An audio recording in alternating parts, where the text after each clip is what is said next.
Primero nada, darles la bienvenida otra vez a este espacio de Invierte Conscientemente con Gol Capital. Hoy día nos reúne un tema interesante. Hoy día vamos a hablar de algo que no es muy grato, pero últimamente estamos viendo bastantes casos en las noticias respecto a estafas financieras. Es una realidad que existe en el mercado hace mucho tiempo y creo que hay que conversar de esto para poder justamente saber cómo identificarlas y cómo protegernos ante estas situaciones. Eh, Siempre dicen que para que exista un estafador tiene que haber un estafado y obviamente la idea es eh, que tengamos los conocimientos necesarios para poder identificar cuándo hay, digamos, algunas banderas rojas, algunos red flags que nos indiquen que de repente esa oportunidad de inversión que nos están ofreciendo podría ser de repente algo fraudulento. Así que vamos a hablar un poco de eso el día de hoy. Para las personas que se conectan por primera vez en este espacio, la dinámica es muy sencilla. Vamos a tener una presentación o vamos a decir, una exposición de unos 45 minutos, em, que va a constar básicamente de dos partes. Vamos a hablar un poquito de actualización económica en los primeros 10 o 15 minutos de la exposición y después ya vamos a entrar en materia. Y al final de la exposición vamos a dejar más o menos unos 15, 20 minutos, dependiendo un poco de las dudas que hayan surgido a lo largo de la reunión, para poder absolver cualquier duda que haya quedado pendiente. Entonces, vamos a tener el chat permanentemente disponible para que si van saliendo preguntas durante la exposición, por favor, váyanlas anotando ahí. Lo que les voy a pedir es que mantengamos los micrófonos y las cámaras apagadas para evitar generar alguna distracción que pueda hacer que alguno de los presentes pierda pues un poco el hilo de la exposición. Así que nada, dicho esto, déjenme presentarme. Mi nombre es Max Huidobro, soy gerente general de Gold Capital. Gold es una firma de asesoría financiera especializada en el tema de inversiones. Básicamente a lo que nos dedicamos es ayudar a nuestros clientes a invertir mejor. Manejamos diferentes alternativas de inversión, pero principalmente a lo que nos dedicamos es a ayudar a un cliente primero a entender su perfil de riesgo, definir sus objetivos financieros y a partir de eso construir un portafolio de inversión que pueda justamente atender esos dos parámetros. Así que un disclaimer antes de empezar, siempre lo mencionamos en estos webinars, la intención de este espacio no es comercializar absolutamente nada. Lo único que buscamos es compartir información valiosa con ustedes para que finalmente ustedes puedan tomar las decisiones que crean convenientes más adelante. Así que dicho todo esto, vamos entrando un poco en materia. Voy a compartirles mi pantalla con la presentación y empezamos. Denme un segundo, por favor.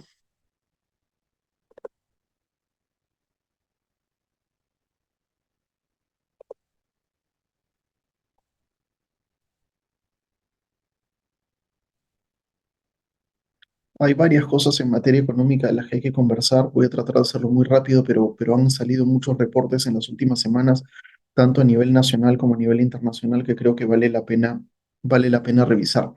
Eh, Siempre que hablamos de inversiones, los contextos son importantes. No todas las inversiones, no todas las alternativas de inversión funcionan bien en todos los contextos, así que creo que siempre es importante estar actualizados, así que vamos a empezar primero con eso.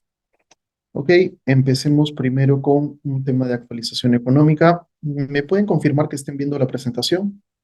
Sí, debe. Ya, genial. Sí. Excelente. Entonces, bueno, vamos. Primero comencemos con Perú. Salieron los datos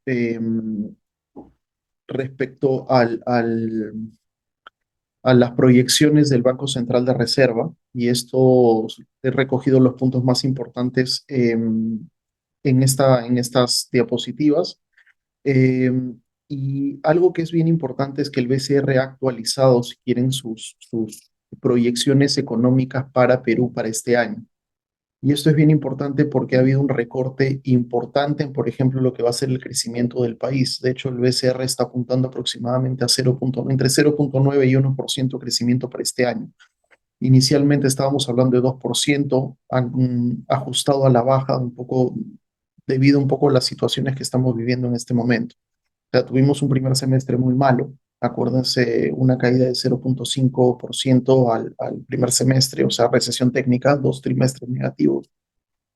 Y si bien es cierto que se espera que el segundo semestre sea positivo, no va a alcanzar, digamos, para tener un crecimiento del 2%. Es decir, hay una recuperación que está mirando el BCR que es probable, va a depender de algunos factores como los que aparecen en la diapositiva, la desaceleración de la inflación, que de hecho sí está desacelerando, la mejora en el poder de compra real de la gente, la recuperación gradual de las expectativas empresariales, el crecimiento del sector turismo, que tiene todavía un upside importante porque estamos todavía muy lejos de cómo estábamos en la etapa prepandemia, y sobre todo el estímulo fiscal y obras de prevención contra el niño 2024. Se supone que ahí hay más o menos unos 8.000 millones de soles que podrían estarse invirtiendo por parte del presupuesto del Estado para este último trimestre del año, que podría incidir pues justamente en una mejora del crecimiento.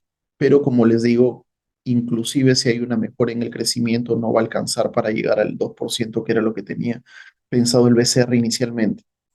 El riesgo principal está en la desaceleración de los socios comerciales de Perú, ¿ok? Y esto tiene nombre y apellido, esto es China. Entonces, si China continúa desacelerando y continúa demandando menos mineral, eso sí nos puede afectar económicamente porque lo único que nos está dando en este momento divisas importantes es minería. O sea, este es el peor año de la pesca desde el año 98. Este es el peor año del agro en casi 23 años. Entonces, hoy día dentro de las actividades extractivas, la que nos está defendiendo finalmente es la minería. Y esa minería depende estratégicamente de China. ¿Ok? A ver, ¿qué más?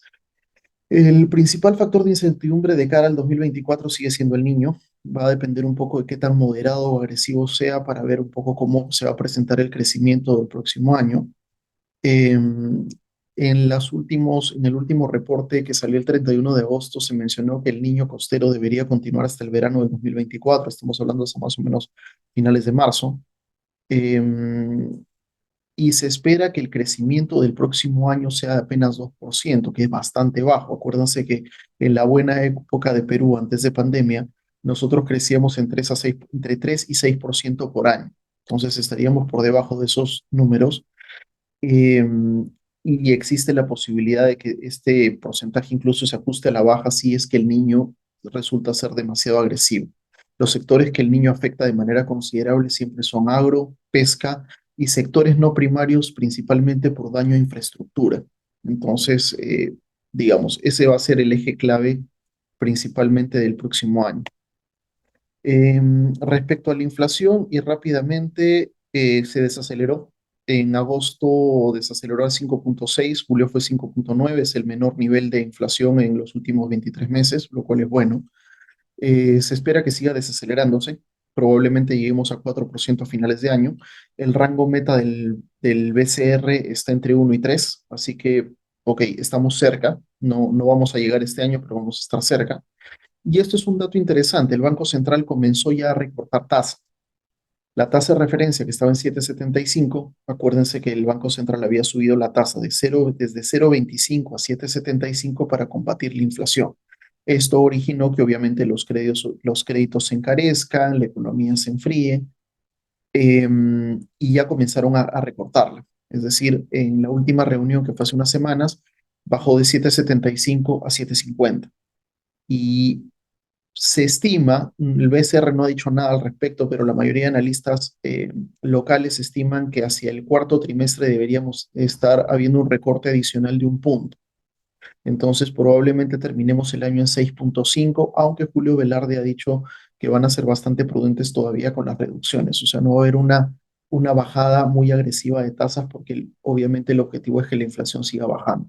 El impacto de esto viene por dos lados, porque el costo del crédito debería comenzarse a reducir y por otro lado, el tema de los depósitos en los bancos, las tasas de depósitos también van a comenzar a bajar, de hecho ya están bajando. Si alguien ha preguntado hace poco por un depósito a plazo a 6 meses, un año, ya no te están ofreciendo tasas de 8, ya no te están ofreciendo tasas de 8,5, ya hay bancos que te están ofreciendo 5,1 a 6 meses o 5,2 a un año, más o menos ya las tasas están comenzando a bajar. porque los bancos están anticipando esta reducción de tasas por parte del BCR. Así que la etapa de tasas altas ya está llegando a su fin. Ojo con ese detalle. Respecto al mercado del exterior, Estados Unidos hoy día no. Ayer tuvimos una noticia muy importante que fue que la Fed decidió no subir más la tasa de referencia, aunque han dejado abierta la posibilidad de un último incremento este año de 0,25 y con eso concluiría el ciclo de subida de tasas. Esto en teoría era positivo, esto era lo que esperaban oír los mercados, pero hubo un comentario al final de parte de la Fed que hizo que el mercado de valores caiga fuerte ayer y hoy. Y fue que lo más probable es que el próximo año la tasa termine alrededor de 5,1 y los mercados esperaban una reducción que alcance más o menos 4,6. Entonces, ¿qué significa esto? Básicamente que la tasa no va a subir, pero que la van a mantener alta durante un buen tiempo para que la inflación termine de bajar. Por otro lado, también hubo un reajuste de la previsión de crecimiento económico de Estados Unidos y pasó de 1% a 2,1. Es decir, las probabilidades de una recesión en Estados Unidos se van disipando. Lo más probable es que no suceda y que el famoso soft landing del que hablaba la Fed probablemente se va a materializar. Así que a la gente que tenía un poco de temor de una recesión en Estados Unidos prácticamente está quedando descartada. Respecto a la eurozona, Europa está un poco más complicada que Estados Unidos, digamos, no tanto porque esté complicada, sino porque el proceso de subir tasas en Europa fue posterior al de Estados Unidos, demoraron más. Y en la última reunión, que también fue hace unas semanas, el Banco Central Europeo decidió subir la tasa de interés 25 puntos, perdón, 25 puntos básicos, o sea, 0,25, hasta 4,5, que es la tasa más alta que ha tenido la Reserva, el Banco Central Europeo en años. Y esta tasa la quieren mantener durante un tiempo prudencial largo para forzar que la inflación comience a bajar. Las proyecciones macro para el Banco Central Europeo, para la zona euro, están previendo una inflación media del 5,6 en el 2023, del 3,2 en el 2024 y de 2,1 en el 2025. Y se espera que la zona euro crezca apenas 0,7 este año, en el 2023 1% y en el 2025 1,5.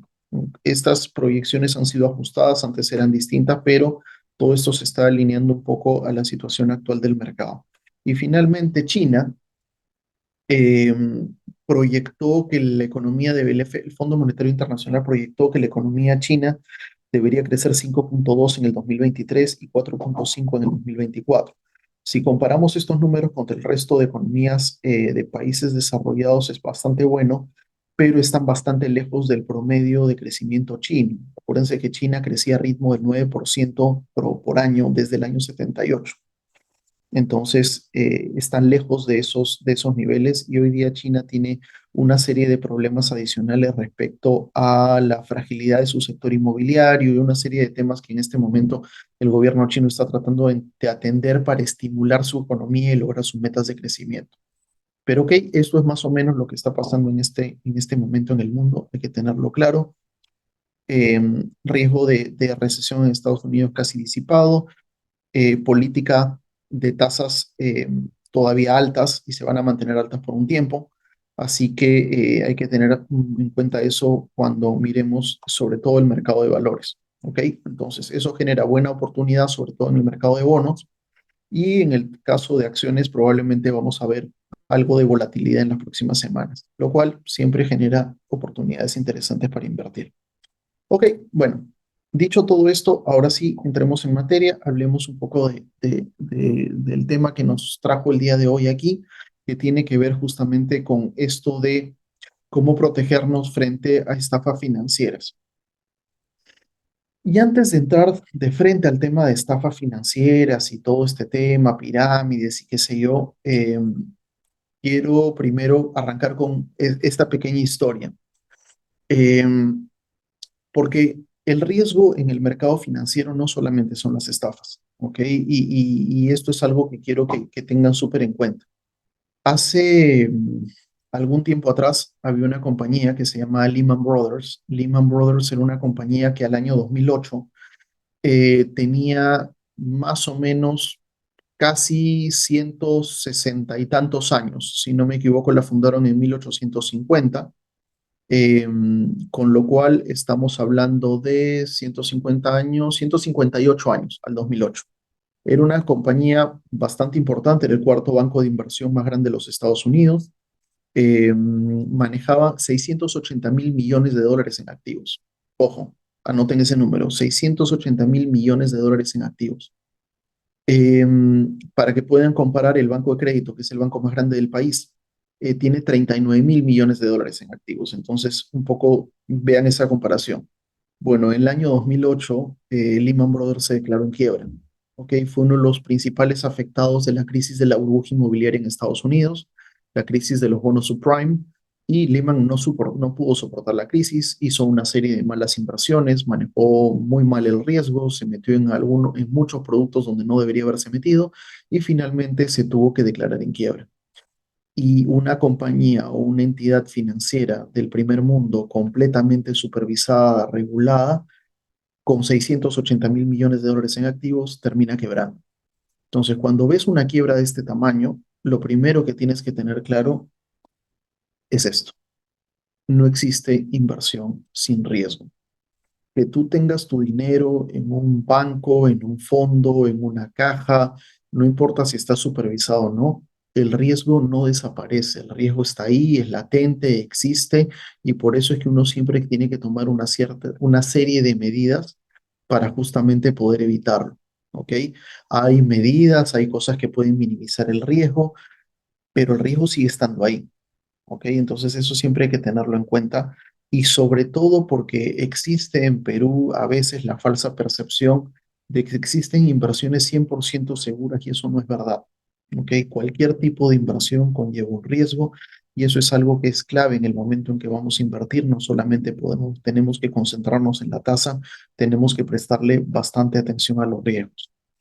Entonces, cuando hablamos, comencemos primero por esto, de errores clásicos de inversionistas, sobre todo nuevos inversionistas, personas que tienen poca experiencia o que recién están entrando en el mundo de inversiones. Estos son errores clásicos. Una, concentrarse solo en el retorno. Hoy día en Internet puedes encontrar cualquier cantidad de alternativas de inversión. El otro día en Instagram, a ver, yo estoy muy metido en este tema de inversiones, por lo tanto, me aparecen en el feed a cada rato diferentes cosas que tienen que ver con inversiones, y veía con preocupación que aparecían alternativas que te decían 9% mensual garantizado. Es una locura. ¿Ok? 9% mensual garantizado significa que te están garantizando un rendimiento de 108% al año. ¿Ok? No digo que no se pueda lograr algo así. De repente se puede, pero ya hablar de temas de garantías es un poco, digamos, en el mejor de los términos, avesado. ¿Ok? Entonces, si algo te está diciendo tasas tan altas, 30, más de 50, más de 60, si yo solamente me dejo enamorar por la tasa y decido invertir ahí, lo más probable es que voy a estar tomando un riesgo bastante alto. Entonces, concentrarse solamente en el retorno es un error. Desconocer los riesgos de una inversión es un error. Y acá siempre lo he repetido, no está mal invertir en cosas riesgosas, está perfecto. Si tú quieres invertir en algo donde te pueda generar una rentabilidad muy alta, 50, 60, 100% de repente, está perfecto. Pero tienes que saber que estás asumiendo un riesgo importante. Lo que no debes hacer nunca es desconocer los riesgos de una inversión, porque si tú sabes que el riesgo es alto y estás invirtiendo plata que estás dispuesto a perder, bueno, si la pierdes, ok, fue tu riesgo, lo conocías de antemano.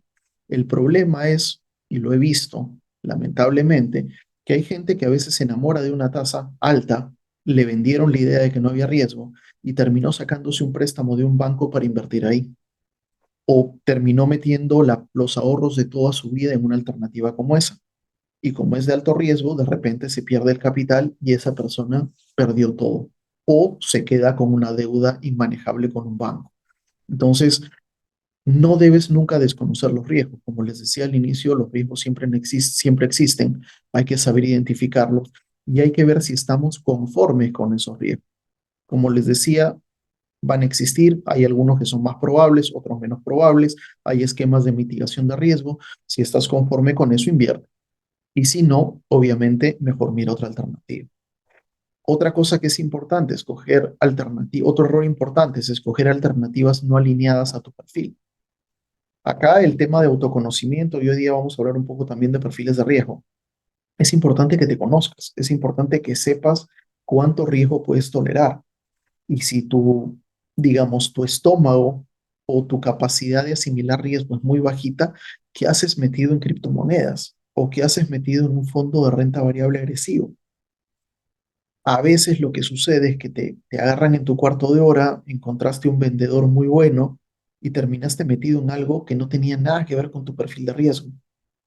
Entonces hay que tener cuidado con eso. Entonces primero te tienes que conocer a ti mismo porque eso te va a permitir hacer una mejor selección de productos. Y finalmente, otro error clásico es poner todos los huevos en una sola canasta.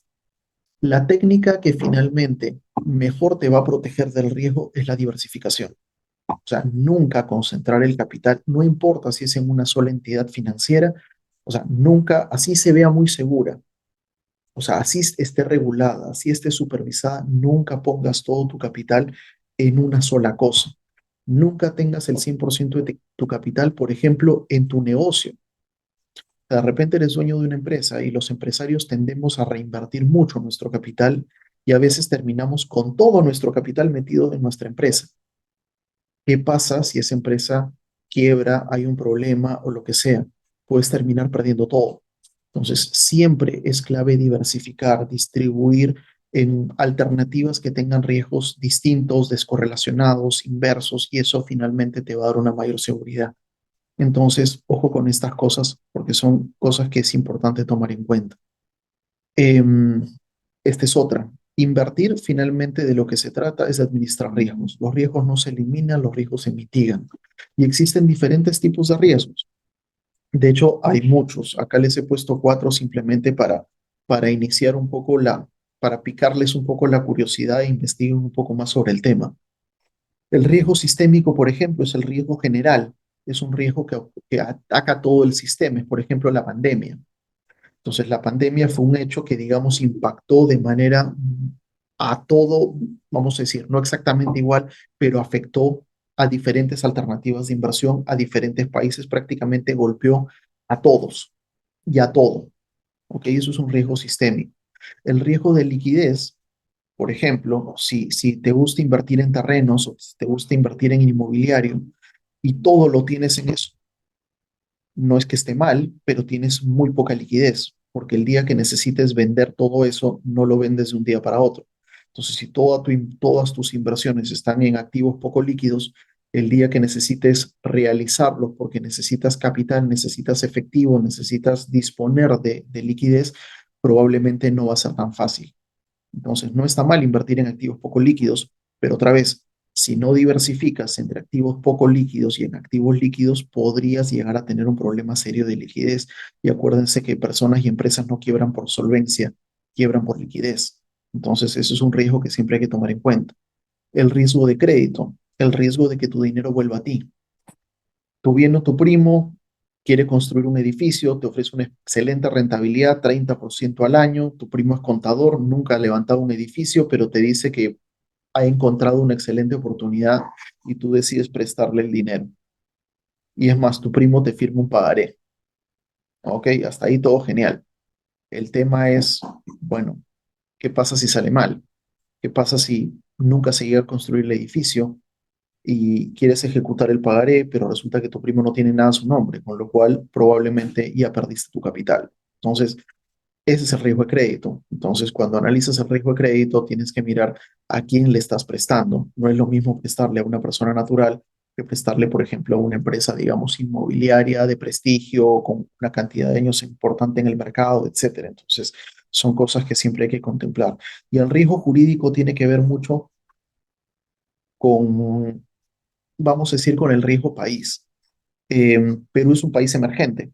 Hasta el año 2019 nos habíamos comprado el cuento de que éramos un país, no nos considerábamos un país emergente, probablemente porque tuvimos casi 20 años de crecimiento a razón de entre 3 y 6% por año. Entonces eso te da una falsa sensación de seguridad. El inversionista peruano prácticamente todo su capital lo tenía metido en Perú, bienes raíces, depósitos a plazo, fondos mutuos de repente. Cuando viene la pandemia y después viene Castillo, pisamos tierra y nos dimos cuenta que en un país emergente las reglas cambian y esas reglas pueden afectar de manera dramática la economía de un país. Entonces, si las personas, si las 33 personas que estamos hoy día en este webinar fuéramos argentinos y viviéramos en Argentina les aseguro que ninguno de nosotros tendría el 100% de su plata metida en Argentina o en Venezuela. Trataríamos de tener buena parte de esa plata en el exterior, básicamente por protegerla. ¿Ok? Perú no es muy distinto a Argentina, no es muy distinto a Venezuela, sigue siendo un país latinoamericano.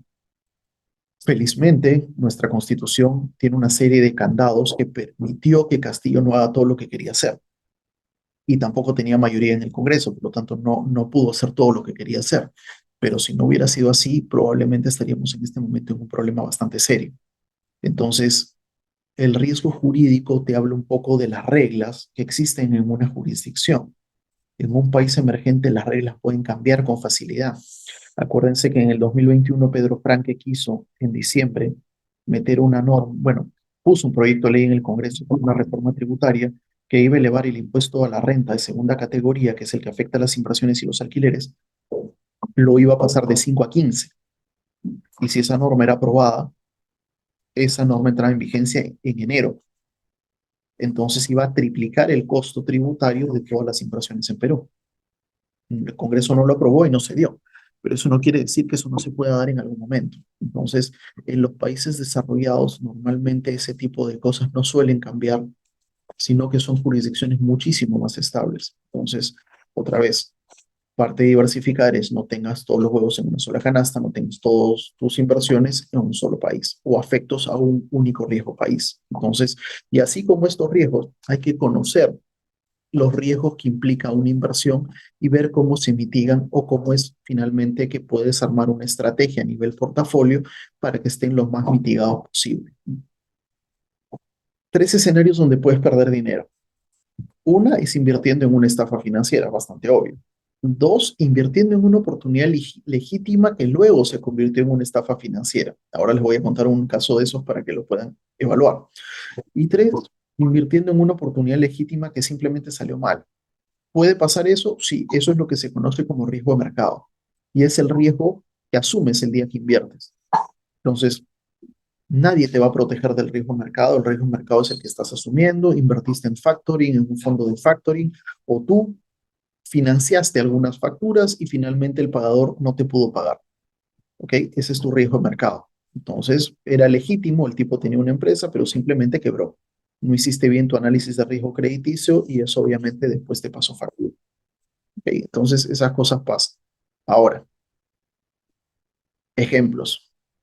Los dos primeros de entidades supervisadas.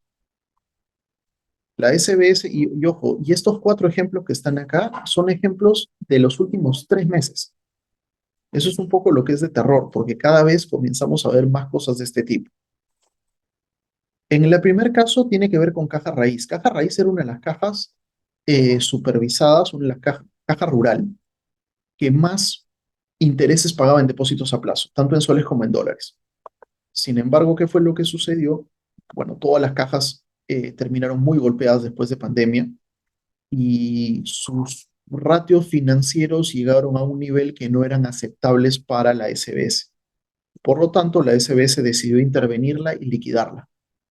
¿Ok? Entonces, ¿la gente perdió su plata acá? No, porque finalmente se activó el fondo de seguro de depósito y pudieron devolver el 96% de al 96% de los ahorristas les pudieron devolver el 100% de su plata a través de la activación de este fondo de seguro de depósito. Esa es una. Pero ojo, Caja Raíz no era un actor pequeño. Dentro de las cajas rurales era probablemente la primera o segunda de mayor captación. La siguiente que cayó, y cayó a las 2 o 3 semanas, fue Acceso Crediticio, que era una caja principalmente, una microfinanciera dedicada principalmente a atender con crédito a un sector, digamos, de microempresa. Lo mismo, sus resultados no fueron los adecuados y la SBS le retiró la licencia. Entonces, y esos son dos pasos supervisados. Los otros dos que vienen a continuación, pirámide, pirámide. O sea, de hecho, a la primera, en la noticia le pusieron el CLAE de Chacarilla, porque de hecho la oficina te la tenían en Chacarilla, fue una empresa que ofrecía una rentabilidad garantizada de entre 6 y 7% al mes, eh, levantó como 10 millones de dólares y finalmente era un Ponzi, aparentemente un Ponzi burdo. Obviamente todavía está en investigaciones y se verá qué pasó, pero el resultado es que hay más de 500 personas que han perdido en total más o menos 10 millones de dólares y la probabilidad de recuperarlo es cercana a cero. Y lo último que salió en un reportaje de IDL fue el tema de Optima, que seguramente muchos de ustedes habrán leído, eh, que esta empresa comenzó como una empresa real que hacía operaciones de factoring principalmente y que poco a poco, por mala supervisión, por una mala gestión, se terminó convirtiendo en un Ponzi, de acuerdo a lo que dice el reportaje de IDL. Otra vez falta investigar y que se termine de aclarar las cosas. Pero lo que sí es real es que hay casi 70 millones de soles que se perdieron en una inversión de este tipo, ¿no? Entonces, lo que les quiero decir con estos ejemplos es que esto existe, están ahí y no son las únicas. Hay muchas más probablemente que están dando vueltas por ahí, cajas financieras supervisadas, que de hecho no son estafas, pero probablemente hoy día tienen una fragilidad financiera importante, y estafas puras y duras que están dando vueltas en el mercado acechando a una persona que haciendo gala de inocencia, eh, poco conocimiento y mucho, digamos, o sea, la avaricia, si quieren, por ponerle algún nombre, eh, están entrando en oportunidades de inversión que a todas luces parecen una estafa, ¿no? Entonces hay que tener mucho cuidado con esto. Para las personas que no estén muy empapadas en el término Ponzi o estafa piramidal, acá hay dos personajes bastante conocidos. El primero bastante conocido en Perú, el segundo para algunos de repente sí, para algunos no. El primero es Carlos Manrique. O sea, Carlos Manrique probablemente dirigió la estafa, el Ponzi más emblemático que existió en el Perú, que fue CLAE. Mi abuela perdió plata en CLAE. Conozco papás de amigos que perdieron plata en CLAE. Porque CLAE, ¿qué hacía? Te ofrecía casi un rendimiento de 30% por año y te pagaba los intereses. Entonces, como te pagaba los intereses, la gente se pasaba la voz, oye, eso te paga más que el banco, y la gente ponía su capital ahí y qué sé yo. Un Ponzi, finalmente, ¿de qué se trata? Es simplemente que, ok, yo pongo mi plata ahí y me ofrecen 30%, y para pagarme ese 30% lo que hacen es captan otros inversionistas y con el capital de esos inversionistas me pagan mis intereses a mí. Entonces, para pagar los intereses a la gente que acaba de entrar, ¿qué necesitan? Nuevos inversionistas. ¿Para qué? Para con esa plata pagarle a los de arriba, y ahí es donde se gesta pues ese modelo piramidal. Entonces, es tan sencillo como eso. Eso fue lo que hizo Carlos Manrique aquí en Perú en la década de los 80. Eh, y el personaje que está al costado es Bernie Madoff. Y Bernie Madoff, de hecho, existen hasta documentales en Netflix, donde pueden ver una historia, su historia, que es muy interesante. Él hizo exactamente lo mismo, pero la estafa que hizo llegó a casi 60.000 millones de dólares. De hecho, estafó incluso a la realeza europea, a personajes bastante importantes en Estados Unidos, pero era prácticamente lo mismo, simplemente con números más grandes. Recibían el dinero y con ese dinero le pagaban al de arriba y así sucesivamente. En el momento en que nadie más entró por diferentes razones, ya no había plata para poder pagarle a los de arriba y finalmente se desarmó todo. La plata jamás se pudo recuperar porque obviamente no estaba, esa plata había sido utilizada para pagarle a las personas que habían ingresado primero, y obviamente muchísima gente perdió su capital. Entonces, así de burdo como suena, esto sigue existiendo y siguen habiendo personas que caen. ¿Por qué? Porque a veces uno tiene, puede ser necesidad, o a veces uno tiene el ánimo de tratar de ganar una gran cantidad de dinero y se ve atractivo. Y es más, normalmente quien te lo recomienda es un amigo. Y a ese amigo que te quiere y obviamente no te quiere estafar, le están pagando. Entonces, oye, si le están pagando a él, también me pueden pagar a mí, entonces yo también me meto. pero no estás cuestionando nada, no estás investigando nada, no sabes de dónde están saliendo las ganancias y finalmente lo único que estás haciendo es tener la esperanza de que esto sea real. Y ahí es donde la gente pierde su dinero. Hablemos un poquito de regulación para que lo tengan claro. En Perú, en el sistema financiero hay tres reguladores. El BCR, que ve todo lo que es política monetaria, la Superintendencia de Banca y Seguros, que depende del MEF, y la Superintendencia del Banco y Seguros, ¿qué es lo que vigila? ¿A quién supervisa? Supervisa solamente bancos, cajas, financieras, cooperativas, aseguradoras, AFPs, fiduciarias. ¿Ok? SBS no vigila la parte de inversiones. ¿Ok? Entonces las personas a veces preguntan cuando hay un fondo de inversión, ojo, ¿y está regulado por la SBS? La SBS no regula ningún fondo de inversión.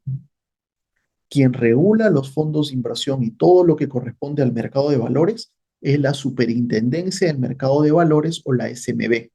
Que la SMB, ¿a quién supervisa? A la Bolsa de Valores de Lima, a Bali, que es el órgano de custodia, a la Sociedad Gente de Bolsa, a las sociedades administradoras de fondos, ya sea una SAF, una SAFI, un fondo privado, la SMB es quien dicta las normas para todos esos actores. Ahora, temas importantes respecto a la regulación, sobre todo en el tema de inversiones, porque hay mucha gente que a veces cree que porque algo está regulado no hay riesgo. Y la regulación de la SMB lo que te dice es, oye, esta empresa cumple con todos mis parámetros, es una empresa que está bien constituida, ha cumplido con todos los requisitos que necesita para constituirse y para operar, pero ellos no recomiendan esa inversión. Es decir, si tú inviertes en un fondo, vamos a decir, de Credit Corp Capital, por hablar de una compañía que está, pues, obviamente hiperregulada, es parte del grupo crédito, eh, obviamente cumple con todas las regulaciones habidas y por haber, pero eso no quiere decir que si tú inviertes en un fondo de Credit Corp Capital no puedas perder dinero, porque de repente invertiste en un fondo de acciones agresivo y esas acciones se cayeron. ¿Perdiste capital? Por supuesto, te vas a quejar con la SMB y la SMB te va a decir, oye, ese fondo ha hecho todo lo que te dijo que iba a hacer y perdiste plata. Bueno, ese es tu riesgo, ¿no? Otra vez, ese es tu riesgo de mercado. Entonces, ojo con eso, que esté regulado no quiere decir que no puedas perder dinero. Lo que quiere decir es que no te van a estafar. ¿Ok? Entonces, eso también hay que tenerlo claro. Eh, y otro detalle importante, que una empresa o un fondo esté bajo la supervisión de la SMB no quiere decir que todos sus fondos están supervisados. Y quiero explicarles bastante bien esto. En Perú existe la figura de los fondos públicos y los fondos privados. ¿Ok? Que normalmente cuando te hablan de público y privado, uno entiende estatal por lo público y privado, sistema privado. No estoy hablando de eso. Privado es cerrado, es a dedo, es específico para un sector de personas, ¿ok? Y público es para todo el mundo. Entonces, los fondos públicos están supervisados, se tienen que reportar a la SMB, tienen que reportar el valor cuota, o sea, tiene que haber hay una supervisión estricta de la SMB sobre el fondo. Los fondos privados no tienen esa supervisión. Entonces, por ejemplo, otra vez tomemos el ejemplo de Credit Corp Capital o la gestora de fondos que ustedes prefieran. Bancaria para que lo tengan más claro. Imagínense que la gestora de fondos de Interbank, del BCP o de Scotia, da igual. Obviamente esa entidad está regulada, si no, no podría operar. Pero esa entidad va a tener fondos privados y va a tener fondos públicos. Los fondos públicos, la SMB los vigila. Los fondos privados ni los mira. ¿Ok? Entonces, ¿eso quiere decir que un fondo privado puede ser más riesgoso que un fondo público? No necesariamente. Pues hay fondos privados a los que le va súper bien y fondos públicos que han perdido plata. Porque otra vez, la SMB no te garantiza el éxito del fondo. Lo que te garantiza es que el fondo se esté comportando de la manera que se tiene que comportar. Más eso no evita el riesgo del mercado. Entonces, eso hay que tenerlo claro. Eh, ok, algunas cosas importantes. Red flags, ok, banderas rojas. Para poder identificar, vamos a decir, una estafa o una inversión potencialmente riesgosa. Un red flag de libreto, o sea, de guión, es que te aseguren que una inversión está libre de riesgos. Si alguien cuando en el momento en que vayas a invertir te dice que no hay riesgos, que es 100% seguro, desconfía, ¿ok? Desconfía, pregunta, investiga. No te voy a decir simplemente que agarres tu billetera y salgas corriendo, pero desconfía, porque como te decía al inicio, no existe inversión sin riesgo.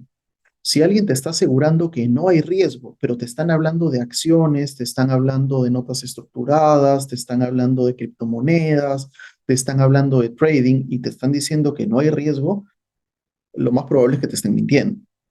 O que el tipo que está siendo un interlocutor o te está mintiendo o el tipo no sabe dónde está parado, porque cualquiera de esas alternativas obviamente conlleva un riesgo. Ahora, esa es una.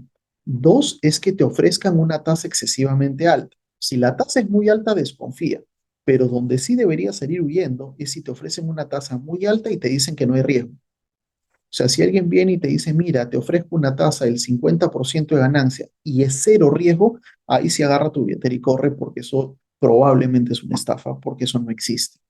¿Ok? Ahora, ¿existen productos que te pueden generar una rentabilidad alta? Por supuesto. Hay casos en trading de gente que puede generar 20, 30, 40, 50 o más por ciento al año, eh, pero eso no está libre de riesgo. Al contrario, tiene un riesgo agresivo, es un riesgo alto, puedes perder capital, puedes perder una buena parte de tu capital. Entonces, si esa tasa compensa el riesgo, invierte, pero no vayas a invertir ahí creyendo que es cero riesgo. Entonces, cuidado con la combinación de esos dos factores. Pero para mí lo más importante es lo tercero, que sea poco claro el negocio del cual se obtienen las ganancias. O sea, si viene alguien y te dice, oye, mira, yo te ofrezco este producto o este proyecto. Hace tiempo escuché uno de diamantes, que mira, son unas minas de diamantes que están en, no me acuerdo ya si era en Mozambique o donde sea, y que mira, tú inviertes tanto y te van a generar una rentabilidad fija de tanto y la rentabilidad era altísima. Entonces, lo que uno debe siempre preguntar es, bueno, ¿cuál es el negocio? ¿Cómo se genera la ganancia? Porque si tú me estás pagando un interés, ponle de 50%, ¿cuánto es lo que realmente está ganando esa empresa? Porque no es que la ganancia completa me la voy a llevar yo soy el inversionista. Se supone que esa empresa está ganando plata también. Entonces, ¿cuál es ese negocio maravilloso que logra que esta empresa genere una ganancia importante y además a mí me pague esa cantidad de plata? Entonces, si la generación de ingresos que finalmente va a justificar el interés que te están pagando no es claro o no lo entiendes, no inviertas. Hay una regla básica en materia de inversiones que dice no inviertas nunca en algo que no entiendas, porque si haces eso, lo más probable es que vas a terminar estafado. Y si peor aún, si esa persona que te está explicando esto no te lo puede explicar o no te puede responder las preguntas o no te quiere responder esas preguntas, simplemente es mejor pasar la página y mirar otra cosa. Ojo con estas banderas rojas porque son claves para evitar perder dinero.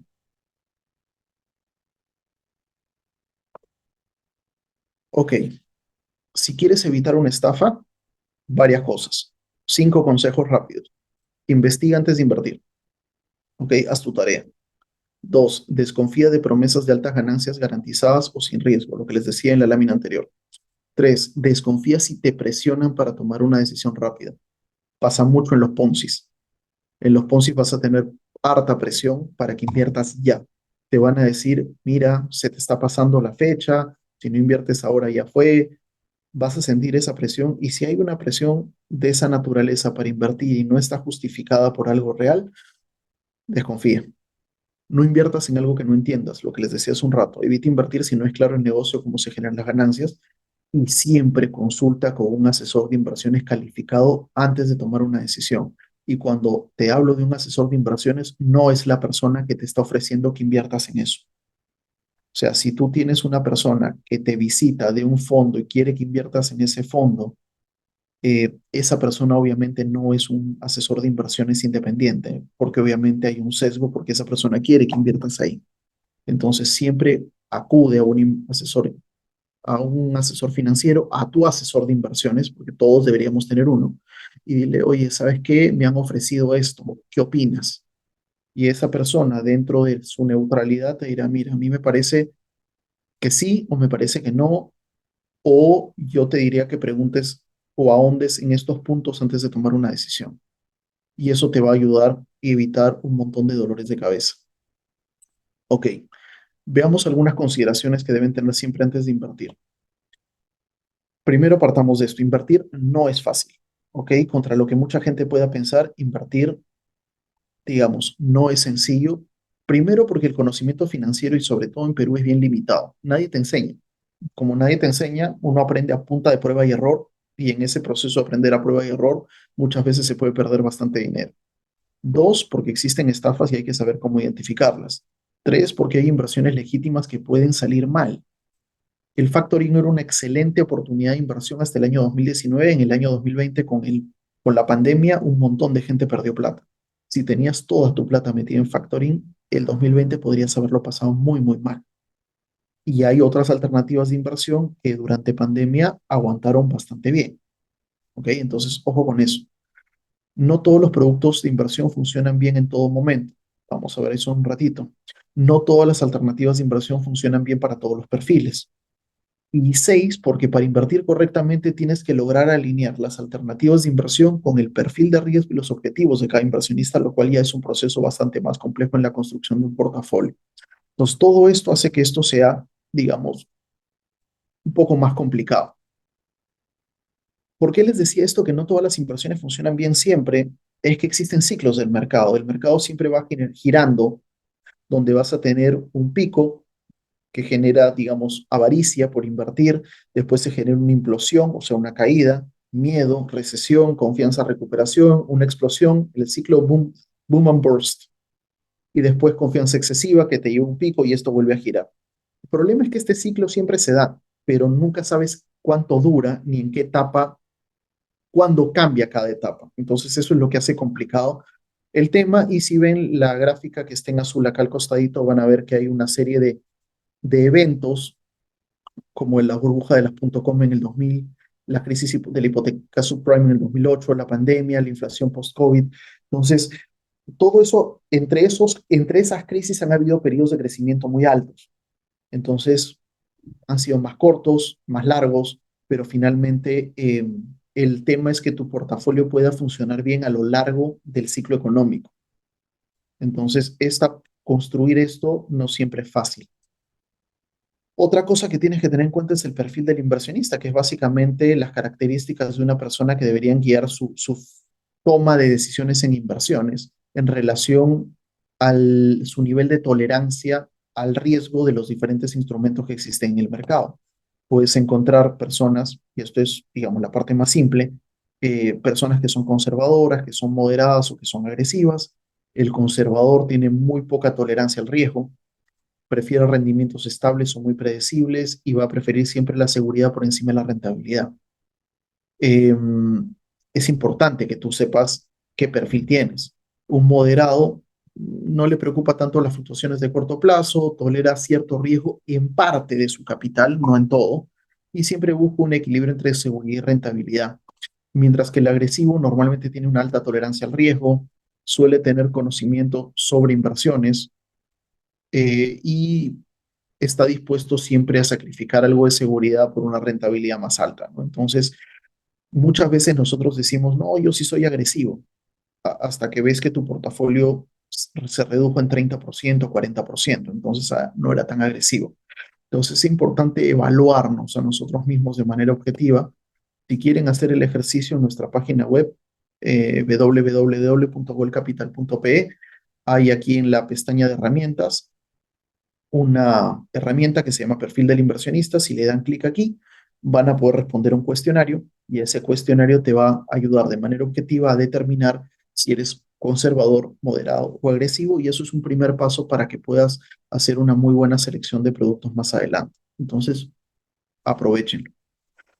De hecho, lo creamos justamente para ustedes. ¿Qué otra cosa tienes que tener en cuenta antes de invertir? Tus objetivos. ¿Qué quieres? O sea, tu perfil te dice quién eres, tus objetivos te van a decir qué es lo que quieres lograr, porque en diferentes etapas de la vida podemos querer cosas distintas. Puedes querer solamente preservar capital, es decir, que el capital se mantenga por encima de la inflación, generando una rentabilidad más o menos pequeña, pero sin perder capacidad de compra. Puedes querer crecimiento de capital. De repente eres una persona de 25, 30, 35, 40 años y lo que quieres es acumular capital porque estás mirando, por ejemplo, un tema de jubilación. O de repente estás en una etapa donde lo que necesitas es generar un flujo a partir del capital que ya has construido y quieres generar renta. Ninguna de estas tres son mutuamente excluyentes, pero es importante tener claro qué es lo que estás buscando porque tienes productos distintos que atienden necesidades distintas. Entonces, para poder hacer la selección de productos, es importante que tengas claro qué cosa es lo que quieres. Entonces, si combinas objetivos con perfil de riesgo, el picking de productos se hace muchísimo más sencillo. Y eso es un detalle importante. Es clave tomar en cuenta la etapa actual de tu vida. ¿Por qué? Porque cuando eres más joven puedes tomar más riesgo. O sea, si tú eres joven, tienes 25, 28, 30 años, inviertes una cantidad de dinero y la pierdes, tienes bastante tiempo para poder recuperarte. Si estás a tus 60 años, no te puedes tomar esas licencias porque ya no tienes tiempo para. Entonces hay que tener cuidado en la selección de productos dependiendo en qué etapa de tu vida te encuentres. Adicionalmente, tu patrimonio total. No es lo mismo invertir $50,000 si tu patrimonio es de 1 millón, donde estarías hablando del 2% de tu patrimonio. Tranquilamente eso lo podrías arriesgar en algo, no sé, cripto si quieres, o trading si quieres, o lo que quieras, porque es un porcentaje bien pequeñito de tu capital. Ahora, si tú vas a invertir 50,000 y tu capital es 75,000, estás hablando pues de una parte muy importante de tu patrimonio, con lo cual deberías ser mucho más precavido en qué lo vas a invertir. Entonces, la medida de lo que vas a invertir respecto a tu patrimonio total es súper importante también. Y la clave está en la diversificación. La mejor recomendación en cuanto a estrategias de reducción de riesgo está aquí. Nunca pongas todos los huevos en una sola canasta. Si tú tienes tu portafolio distribuido en riesgos distintos, no más del 20% de tu patrimonio en diferentes instrumentos, lo más probable es que si a algo le va mal, que le puede ir a algo mal, no afecta pues el 100% de tu capital. Entonces eso obviamente te va a permitir estar bastante más seguro. Entonces ahí entran los conceptos de descorrelación, o sea, tener riesgos descorrelacionados dentro de tu portafolio. Por ejemplo, si tengo inversiones en acciones, eh, lo que podría tener de repente es un alternativo inmobiliario, por ejemplo, que tiene un riesgo completamente descorrelacionado. Si el mercado de valores se cae, el alternativo inmobiliario no le pasa absolutamente nada. Entonces, de esa manera vas descorrelacionando. Ok, algunas dudas financieras que se nos presentan, y esto probablemente a algunos de ustedes les ha pasado. ¿Debería comprar un departamento y alquilarlo? ¿Debería seguir reinvirtiendo todos mis excedentes en mi empresa? ¿Sería bueno empezar a invertir en el exterior o me mantengo invirtiendo en Perú? ¿Tener mis ahorros en depósitos a plazo fijo en un banco sería lo más adecuado? ¿Qué debería hacer con mis fondos cuando me jubilen? O miren esta, un amigo me ofreció una oportunidad que paga una alta rentabilidad mensual garantizada. ¿Debería invertir ahí? Creo que estas preguntas y muchas más son preguntas habituales que van surgiendo en el día a día cuando manejamos dinero. Y si les han surgido a ustedes, eso es súper importante. Si han tenido cualquiera de estas dudas o dudas adicionales respecto al manejo del dinero, necesitas consultar con un asesor financiero especializado en inversiones. Invertir sin asesorarte es como automedicarte. Es así de sencillo. Y tú sabes que cuando te automedicas para cosas pequeñas, no sé, me resfrié, me compro una pastilla en la farmacia y esta y no pasa nada. Pero cuando se tratan de decisiones importantes, o sea, imagínate decidir operarte una hernia sin consultarle a un especialista. O sea, tienes claro que eso muy probablemente va a salir mal. Lo mismo tiene que ver en materia de inversiones. Si vas a tomar una decisión importante de inversión sobre capital que es importante para ti y no le vas a preguntar a un especialista, sino le vas a preguntar a tu amigo, a tu primo, no sé, a tu médico, probablemente las cosas no van a salir muy bien o puede ser que no salgan bien. Entonces siempre es importante que te apoyes en un especialista. Ahora, ¿cómo elijo o de dónde saco pues un asesor de inversiones? Y acá, de hecho, en Gold Capital te podemos ayudar con este tema, pero esto es lo más importante. Siempre asegúrate que ese asesor de inversiones que te está atendiendo, que te va a dar un consejo financiero, sea una persona que tenga experiencia y conocimientos en el ámbito financiero, especialmente en inversiones. Lamentablemente en Perú, la profesión de asesoría financiera no está regulada. En otros países como Estados Unidos, sí. En Estados Unidos tú tienes que dar un examen, que es la Serie 7, para poder brindar asesoría financiera. Acá no. Entonces, muchas veces puedes encontrarte con una persona que te dice que es un asesor financiero, pero en realidad es un buen vendedor. No tengo nada en contra de los vendedores, pero el problema es que no tiene la formación financiera como para poder asesorarte correctamente. Esa es una. Dos, y otra vez, cuidado con los vendedores por la imparcialidad. Un asesor financiero no representa a una compañía en particular. La ventaja de tener un asesor de inversiones es que a él no le preocupa si inviertes en la empresa A, en la empresa B o en la empresa Z. O sea, si tú, no sé, pues imagina, hablemos de seguros un ratito. Si viene un tipo que trabaja en Pacífico, nunca te va a vender un seguro de RIMAC, así el seguro de RIMAC sea el que más te convenga, porque obviamente lo que quiere es venderte algo. Un asesor de inversiones no hace eso. Un asesor de inversiones lo que va a hacer es ponerse en tu lugar y a partir de tu perfil y a partir de tus objetivos te va a delinear un portafolio donde seguramente tendrás un fondo de emergencia, tendrás una serie de alternativas de inversión, pero lo que va a tratar de delinear es una solución, no venderte un producto. ¿Ok? Eso es súper importante. Y otra cosa es que la idea de un asesor de inversiones no es venderte algo y buena suerte. Es crear una relación de largo plazo porque ese portafolio hay que revisarlo cada año o cada 6 meses porque el mercado es dinámico y va cambiando. ¿Se acuerdan de lo que les decía el ciclo económico? Entonces, la idea de que tengas un asesor de inversiones es que cada cierto tiempo te juntes con él y puedan ir revisando ese portafolio. Oye, mejor es salir de esto o entrar a esto o cambiar esto por esto o si hay más capital, ver dónde es que se puede invertir, pero la idea es que te acompañe a lo largo de tus decisiones financieras. Ese es el objetivo de un asesor. Entonces, cuando vayan a elegir uno, asegúrense que cumpla con todas estas características. Y para resumir y terminar, otra vez, parte de invertir bien y evitar terminar estafados o perder capital, sigan siempre estas recomendaciones. Uno, no inviertas en algo que no entiendas. Dos, concéntrate también en los riesgos, no solamente en la tasa. Tres, no inviertas tu capital en una sola alternativa. Cuatro, asegúrate de invertir siempre de acuerdo a tu perfil de riesgo. Cinco, no inviertas sin antes asesorarte con un profesional. Y seis, revisa periódicamente tu portafolio de inversiones. Dicho esto, hemos llegado al final. Esto es lo que quería compartir hoy día con ustedes. No sé si hay preguntas en el chat. Voy a revisarlo en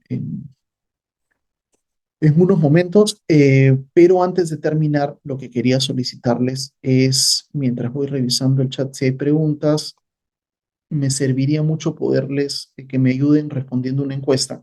Siempre la lanzamos al final de estos webinars porque nos ayuda finalmente a poder identificar los temas que más les interesan a ustedes para poder planificar los siguientes seminarios web, obviamente con temas que sean relevantes para o de interés de ustedes. Así que si pueden irla respondiendo mientras yo voy respondiendo las preguntas en el chat, se los agradecería mucho. Son creo que 6 o 7 preguntas para marcar, así que no les va a robar mucho tiempo.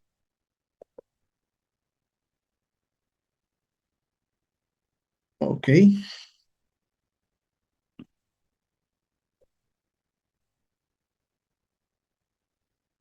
sorprendentemente no veo preguntas. No sé, ¿alguien tiene alguna pregunta respecto a todo lo que hemos conversado el día de hoy? Hola Max, buenas noches. ¿Qué tal? ¿Cómo estás? Te habla Buenas Liliana, noches. Liliana Mesa. ¿Qué tal, Liliana? ¿Cómo estás? Max, una consulta. Sí. Justo una de las preguntas que pusiste como ejemplo. ¿Realmente conviene en la coyuntura que estamos comprarse un departamento y alquilarlo? Ok, Ah, ya, mira, te doy mi perspectiva gracias. como asesor de inversiones, ¿no? Gracias a ti por la pregunta. Para mí en este momento no es la mejor de las inversiones por varias razones. El mercado inmobiliario ha cambiado mucho en Perú. O sea, nosotros tuvimos una época que fue antes del año 2008 donde las propiedades en Lima eran muy baratas. Entonces, claro, yo, por ejemplo, compraba un inmueble, les pongo un ejemplo, yo compré mi primer inmueble en $90,000, lo vendí después en 160. Entonces, si yo hubiera comprado ese inmueble a $90,000 y lo alquilaba, ponle $600, claro, la rentabilidad que generaría anualmente, pongámosle rentabilidad bruta, 9 por 12. perdón, 600 por 12, estamos hablando de $7,200. Entre 90,000, pues me da obviamente una rentabilidad bastante atractiva. La persona que lo compró a 160. Si lo alquila, probablemente no lo alquilará a 600, lo alquilará a 750 o 800. Pero la proporción en la que subieron los alquileres es bastante menor en la proporción en la que subieron el valor de las propiedades. Entonces, realmente, la rentabilidad que hoy día le puedes generar a un inmueble que te estás comprando, por ejemplo, de una inmobiliaria que acaba de terminar o está a punto de terminar un proyecto, eh, está alrededor de entre el 3,2, entre el 2,8 y el 3,6% más o menos. Es lo que le sacas a un alquiler hoy día al año. Porque no solamente cuando calculas la rentabilidad que te puede generar un alquiler, tienes que considerar la renta bruta, que es básicamente lo que el inquilino te está pagando. Tienes que considerar que ese inmueble genera gastos, más allá de los tributarios. O sea, tú eres el dueño, por lo tanto, tú vas a tener que pagar las reparaciones, tú vas a tener que pagar la cuota de pintura, tú vas a tener que pagar una serie de cosas que muchas veces no contemplamos cuando adquirimos un inmueble. Adicionalmente, no sé, se malogró el ascensor. Bueno, todos los propietarios ponen plata para el ascensor. Adicionalmente a esto, no puedes considerar que vas a tener 12 meses al año el departamento ocupado. O sea, normalmente el ratio puede estar alrededor del 80%. Y mientras que ese departamento no está ocupado, el mantenimiento lo pagas tú. Y etcétera, etcétera, etcétera. O sea, si toca un mal inquilino, te maltrata el inmueble, lo vas a tener que reparar tú. Entonces, a la larga termina siendo a veces más un dolor de cabeza que otra cosa. Y si miramos un poco la realidad peruana, eh, todavía hay un tema de inestabilidad política medio complicada. Se nos viene un año electoral. Entonces, de repente, comprometerte en un largo plazo con un inmueble, invertir una gran cantidad de capital, porque cuando compras un departamento, pues estás hablando normalmente por encima de $100,000 que vas a tener que congelar en un activo poco líquido, probablemente no sea tan buena idea. Entonces, yo en este momento creo que hay alternativas más atractivas. Hay fondos de inversión inmobiliarios donde no necesitas quedarte con un inmueble. Puedes participar de la rentabilidad de un proyecto inmobiliario, por ejemplo, que es atractiva, o de repente de un mutuo inmobiliario que te puede generar una tasa de rentabilidad más alta. Yo miré un poco más por ahí en este momento, más que en comprar departamentos y alquilarlos, ¿no? Em, a ver, Roberto Pedreschi pregunta, ¿qué porcentaje del total recomiendas invertir en el extranjero? La verdad, yo siempre trataría de tener al menos el 50% de mi capital en el exterior. Y se los voy a plantear de esta manera, de una manera un poco más fina. Las inversiones que tengo acá, las tengo acá, de repente necesito generar flujo y tengo inversiones locales que me generan flujo, pero la inversión del exterior principalmente está pensada para proteger el capital en jurisdicciones más sólidas. Entonces, si yo tengo capital de largo plazo, que probablemente no voy a tocar en mucho tiempo y que quiero que capitalice y que crezca, qué sé yo, pues ese capital lo podría tener en el exterior.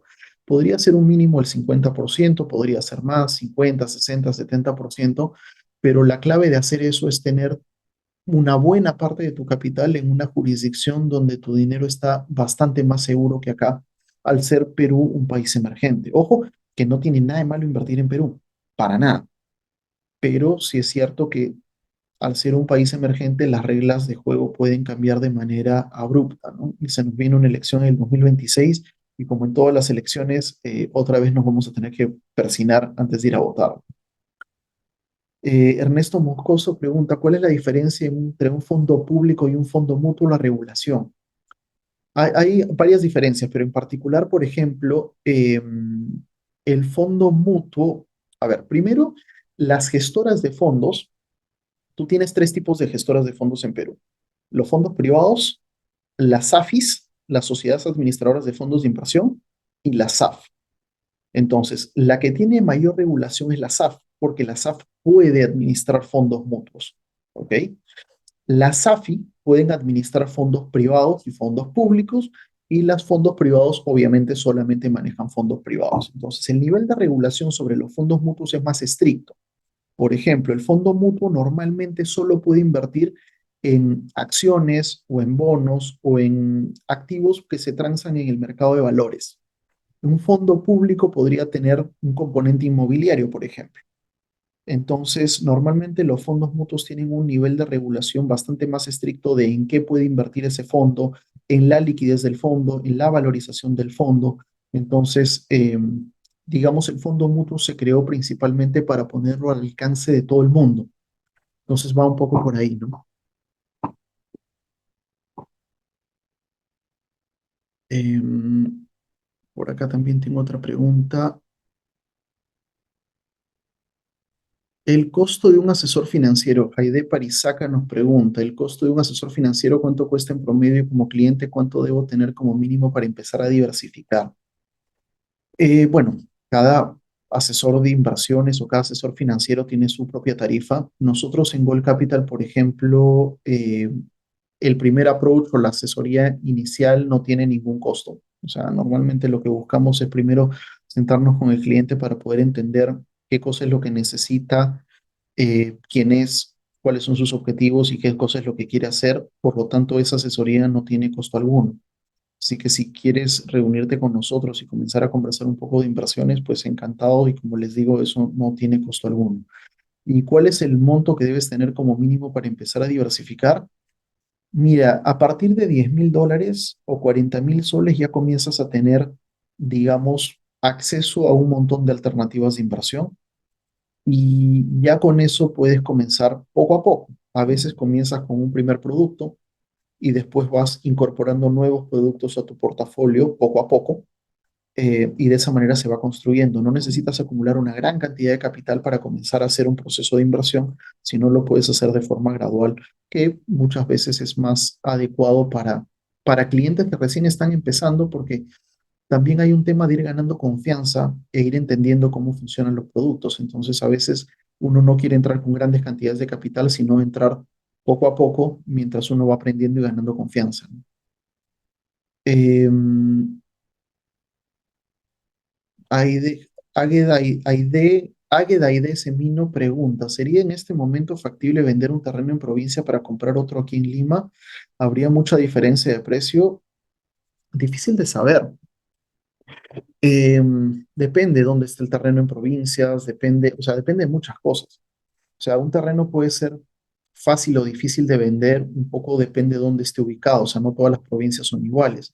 Por ejemplo, en el sur de Lima, en Chincha se están vendiendo terrenos que es una locura. O sea, se está urbanizando todo eso, hay un montón de urbanizadoras por allá, y la verdad es que los terrenos se están vendiendo como pan caliente. Y por ejemplo, eso es al sur, Ica, ¿no? Eh, de repente, pues si es un terreno que está en una zona más complicada, pues obviamente va a ser más difícil de vender, depende del tamaño del terreno, o sea, hay gente que compró hectáreas cuando no valían nada y hoy día de repente tienen un terreno que vale $5 millones y no se lo pueden vender a nadie porque es muy difícil de vender porque no encuentras compradores. Entonces, eh, es muy relativo darte una respuesta a eso con tan poca información. Eh, pero, y es más, probablemente si el terreno es grande, no está tan fácil venderlo porque como los primeros 6 meses del país no han estado muy buenos, entonces hay muchas personas o empresas que están, digamos, evitando todavía hacer inversiones grandes de capital hasta ver qué cosa es lo que va a pasar con el gobierno. Entonces, digamos, ahí te lanzo algunos insights, pero con tan poca información es difícil poder darte una respuesta más clara, ¿no? Eh, Aide pregunta, ¿cuál es la diferencia entre protección patrimonial e inversión? Las inversiones, a ver, la protección patrimonial está orientada principalmente a establecer estrategias que te puedan permitir proteger tu patrimonio. Y estrategias, por ejemplo, crear un fondo de emergencia para que tengas un fondo al que puedas recurrir si es que tienes alguna emergencia, como perder el empleo, como de repente, no sé, tener un accidente o lo que sea. También están todo lo que tiene que ver con seguros personales, por ejemplo, un seguro de vida, un seguro de incapacidad, un seguro de salud. Eso involucra, por ejemplo, la protección patrimonial.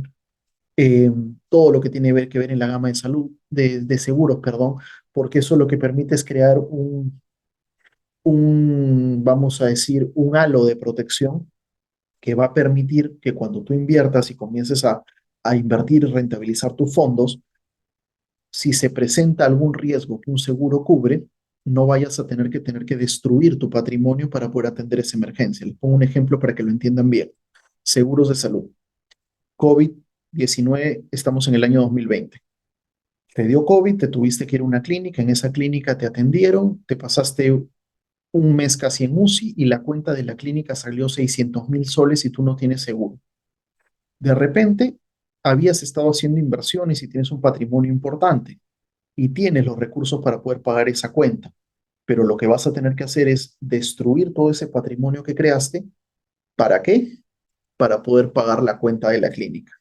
Si tú hubieras tenido un seguro de salud, te olvidabas de ese tema porque la aseguradora hubiera pagado tus cuentas médicas y tú no hubieras tenido que destruir tu patrimonio. Entonces, cuando tú quieres construir y quieres invertir bien, siempre tienes primero que tener un buen esquema de protección para que todo eso que estás construyendo no se te termine de desarmar cuando se materialice un riesgo, como puede ser un robo, como puede ser de repente un problema de salud grave o un accidente o el fallecimiento de una persona o que una persona se quede incapacitada, etc. Entonces, la protección patrimonial gira por ese lado y las inversiones es un poco lo que hemos venido hablando, ¿no? Invertir en diferentes cosas que ayuden a crecer, a que tu patrimonio vaya creciendo en el tiempo. A ver, James pregunta, ¿a qué se debe la proliferación de tantas estafas en los últimos años en Perú? La respuesta es muy sencilla, que hay plata en el mercado. O sea, Perú es un país donde hay mucha plata. Hay mucha plata, hay pocos instrumentos financieros. Los instrumentos financieros que normalmente te ofrecen los bancos te ofrecen rentabilidades muy pequeñitas. Entonces, la gente sabe que hay alternativas que te pueden generar mayor rentabilidad.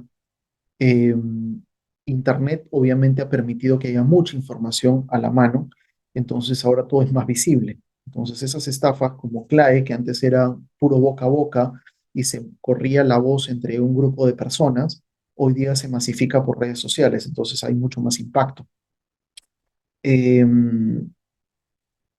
y sobre todo porque, a ver, hay una necesidad de invertir, hay gente que tiene plata y tiene una necesidad de invertir porque necesita generar rentabilidades más altas y hay mucho desconocimiento financiero. Entonces ahí tienes un caldo de cultivo espectacular para que aparezcan estafas. Entonces, poco conocimiento, mucha ambición y, y, y si quieres, la facilidad hoy día en las comunicaciones para poder publicitar este tipo de cosas, pues hacen que cada vez hay más problemas, ¿no? Y la verdad de las cosas es que la Superintendencia de Mercado de Valores no le dan las manos para poder supervisar todo esto, ¿no? Eh, a ver, si uno no tiene un monto elevado para invertir como sea portafolios de inversión, los más accesibles es un poco lo que le comentaba ahí de hace un momento, desde 10.000 dólares o 40.000 soles uno puede comenzar a invertir en diferentes tipos de fondos. Si uno ni siquiera llega, por ejemplo, a esos montos, si uno tiene montos menores, una forma de comenzar a invertir muchas veces es abrirte una cuenta en una casa de bolsa. Por ejemplo, una con la que nos ha ido muy bien a nosotros es Renta 4. Es una casa de bolsa obviamente regulada por SMB. Te abres una cuenta ahí a tu nombre, la fondeas y puedes comenzar a ir comprando algunas cosas. Puedes ir comprando acciones, por ejemplo, o un ETF, por ejemplo, Standard Poor's 500. No necesitas mucha plata para hacer eso. O acciones de algunas compañías donde tampoco necesitas mucha plata para hacer eso. Y poquito a poquito vas armando un portafolio pequeño. Si ya tienes más de 10.000 dólares o 40.000 soles, ya puedes entrar en otras cosas, otro tipo de fondos, otras rentabilidades. Eh, pero digamos, como decía hace un rato, lo puedes hacer gradualmente, no necesitas hacer todo a la vez. Una buena estrategia, invertir pequeños montos mensuales en acciones o seguros de vida. Sí, mira, hay un esquema de inversión que es muy utilizado. De hecho, nosotros hemos trabajado con un par que son muy buenos, que tienen un modelo de ahorro programado. ¿Qué es eso? Tú determinas, por ejemplo, una cantidad mensual. Normalmente están entre 250 y 300 dólares mensuales. Entonces tú dices, mira, no tengo 10.000 dólares, pero sí puedo ahorrar tranquilamente 250 dólares o 300 dólares al mes. Ok, entonces lo que se hace es tomas esos 250 dólares al mes o esos 300 dólares al mes y se crea un programa de ahorro donde tú aportas eso y esa plata que tú estás aportando mes a mes se va a utilizar para comprar diferentes fondos, diferentes participaciones en fondos. Entonces, Lo simpático de hacer eso es que al comprar mes a mes estás entrando cada mes a precios distintos, entonces eso genera un escudo contra la volatilidad muy fuerte. Entonces normalmente son productos que te pueden generar un esquema de ahorro con inversión, eh, que si lo planteas bien a plazos largos, tipo 10 años o 15 años, sí puedes acumular una cantidad bastante interesante de dinero, ¿no? O sea, tranquilamente te podrías armar así un fondo, imagínate, no sé, universitario o un fondo de ahorro que pueda generar una rentabilidad atractiva sin necesidad de una gran cantidad de capital inicial. Entonces, esa, por ejemplo, es una alternativa simpática y hay alternativas de inversión en el exterior que funcionan de esa manera. Entonces, puedes invertir en fondos internacionales a razón de $250 por mes, $300 por mes. Entonces, eso funciona bien. Seguros, existe también esa modalidad.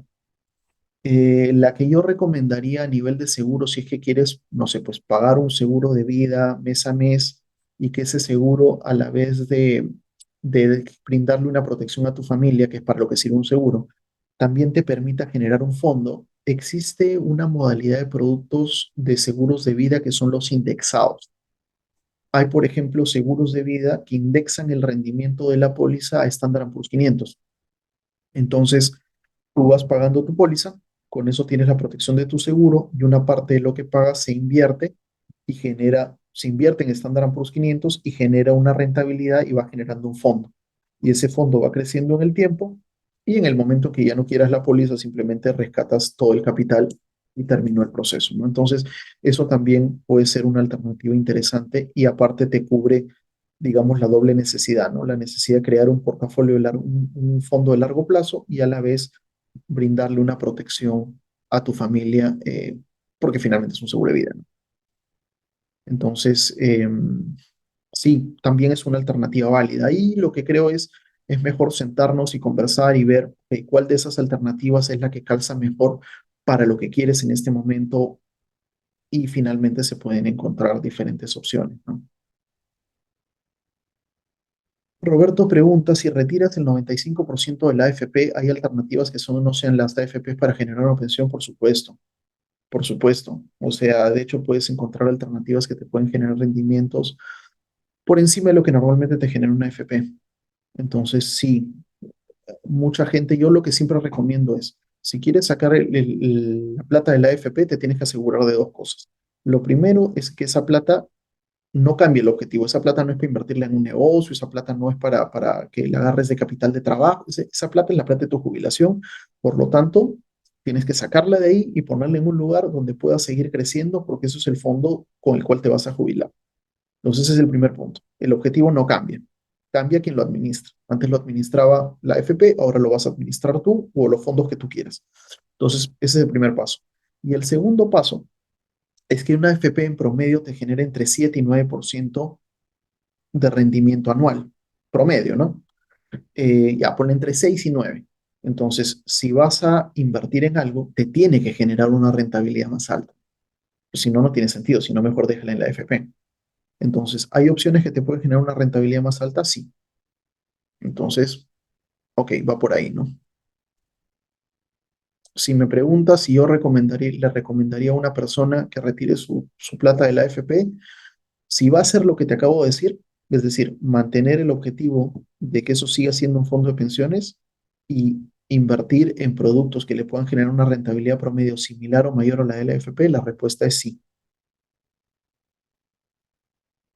Luis dice, existen alternativas de inversión en proyectos urbanos en provincia, pero solo están en terreno. ¿Sería mejor invertir en un inmueble construido por una inmobiliaria reconocida o mejor hacerlo en uno de estos proyectos? ¿Qué riesgo habría? Eh, a ver, depende para qué quieras el terreno.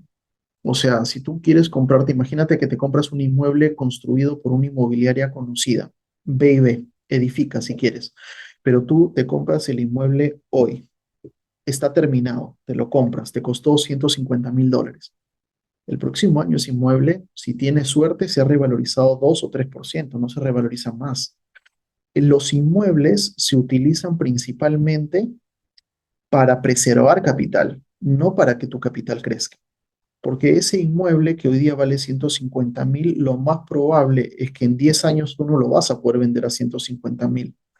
¿Por qué? Porque la ciudad sigue creciendo y probablemente tengas departamentos que se venden nuevos, que se venden cerca en la zona en la que está el tuyo y probablemente eso desvaloriza el inmueble que tú quieres vender. Entonces, normalmente la rentabilidad que tú puedes esperar comprando un inmueble terminado para después venderlo es mínima, porque eso honestamente no es invertir en inmuebles, eso es comprarte un inmueble. O sea, si vas a comprártelo para vivir, genial, pero si lo estás comprando como inversión, definitivamente no es una buena alternativa de inversión. Ojo, la gente que sabe hacer inversión inmobiliaria no hace eso. La gente que hace inversión inmobiliaria lo que busca es comprar a precios muy baratos o porque está comprando con una inmobiliaria en una etapa muy inicial del proyecto y por lo tanto está comprando con un descuento muy grande o porque está comprando en un remate y ojo, para hacer esas cosas tienes que conocer, o sea, tienes que estar metido en el tema, tienes que saber manejarlo porque no es fácil, pero compran a precios muy bajos y después las arreglan y las venden y obviamente generan una ganancia interesante.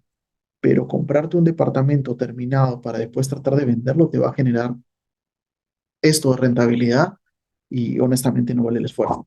Ahora, si me hablas de proyectos urbanos en provincia, depende de la provincia, depende del terreno. O sea, la ventaja de comprarte un terreno es que, a ver, imagínate esto, me voy a una urbanizadora y me compro un terreno en una etapa muy inicial. Entonces yo sé que si es una urbanizadora, esa urbanizadora le va a meter agua, luz, le va a meter eh, áreas comunes, le va a meter veredas, parquecito, catarata, áreas de juego de niños, bla, bla, bla, bla, bla. Entonces ese terreno que yo me compré muy barato, si va a pasar por todo ese proceso, lo más probable es que se va a revalorizar, porque yo me lo compré cuando era terreno con leriazo, ¿ok? O agrícola, y después se convierte en suelo urbano, con lo cual ya en eso normalmente el precio aumenta bastante. Entonces ahí hay una oportunidad de revalorización. ¿Dónde está tu riesgo? Bueno, ¿qué pasa si nunca se logra urbanizar, si nunca le cambian la zonificación y de repente se queda siendo suelo agrícola? Bueno, finalmente es tierra. Entonces podrás hacer algo de repente con la tierra o más adelante la podrás vender, pero ahí tienes ese es el riesgo que existiría, ¿no? Pero sí es cierto que si ese terreno está pensado en algún proyecto o hay algo en la zona que va a revalorizarlo en el tiempo, sí podría ser algo interesante para invertir porque vas a tener eso, ¿no? Em, a ver, y James ahora también pregunta, ¿qué opinas del apalancamiento de préstamos y tarjetas de crédito para realizar inversiones? Veo que las promueven por internet, eso podría ser un arma de doble filo, yo jamás recomendaría que hagan eso. O sea, es un arma de doble filo, o sea, no tiene sentido hacer eso. Eh, una tarjeta de crédito te financia que el 60-80%, ya de 40 a 80% de tasa. ¿Qué pasa si la inversión sale mal? O sea, no sé, tengo una línea de 50.000 soles, me saco los 50.000 soles para invertir y se supone que le voy a dar una vuelta rápida para generarme la ganancia y esa plata, matar la tarjeta antes de que me cobre los intereses. O sea, una inversión corta de un mes. Y si sale mal, me quedo con una deuda de 50.000 soles de tarjeta de crédito, una tasa de que 40, 60, es una locura. O sea, no es responsable hacer eso, no lo recomendaría en ningún caso, ¿no? O sea, no está mal solicitar un préstamo e invertir, de hecho es lo que hacen todas las empresas. O sea, yo necesito invertir, me voy a pedir préstamo de un banco para poder meterlo en mi empresa, generar utilidad y es con esa y generar ganancia y darle movimiento a mi negocio para poder pagar el crédito. Obviamente hay un riesgo. Si me va mal en el negocio, pues me voy a quedar con la deuda y igual la voy a tener que honrar. Entonces, tienes que tener cuidado respecto a que yo me pido el préstamo y cuál va a ser ese flujo cierto de ingresos que va a permitir cubrir ese préstamo. Entonces, si tú pecas de optimista en esos ingresos, te puedes terminar metiendo en un lío. Yo conozco casos de algunas personas que se metieron a hacer temas de trading, o sea, no ellos. Había un patita que les dijo que sí, que él hacía trading y que les podía dar una rentabilidad interesante. Es más, les firmaba un contrato con un pagaré, una letra de cambio y les garantizaba por el 5% mensual. Y hubo gente que se sacó préstamos de un banco porque, bueno, 5% mensual, 60% al año, y el préstamo ponte que sea de 20%. Entonces los números cuadraban. Y los primeros meses este chico pagaba, entonces todos estaban felices, hasta que pasó el tiempo y después este chico les dijo, eh, ya no pagaba, había tenido un problema, no sé. La cosa es que terminó perdiendo la plata, perdió el 96% de toda la plata, o el 98%, no sé, un porcentaje muy alto de toda la plata que administraba. ¿Y qué pasó? Que la gente, ok, te ejecuto la letra, el chico no tiene nada a su nombre.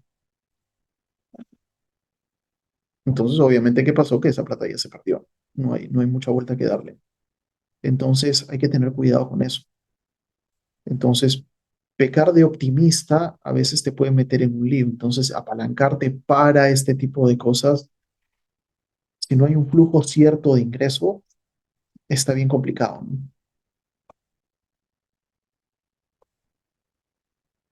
Entonces, nada, bueno, creo que estas son todas las preguntas, así que otra vez, muchísimas gracias por conectarse.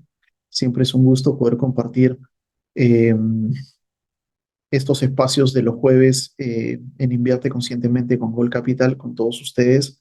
La verdad que el único objetivo de hacer estos seminarios es tratar de compartir un poquito de información que les pueda ser útil.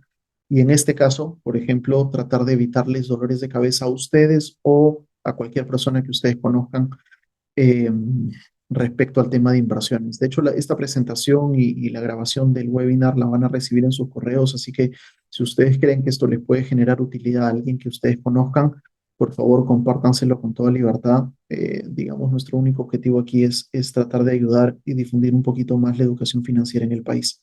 Así que nada, esténse atentos a sus correos. Como les digo, van a recibir esta presentación y también información de nuestro próximo webinar. Así que nuevamente muchas gracias a todos y nos vemos en la siguiente. Buenas noches.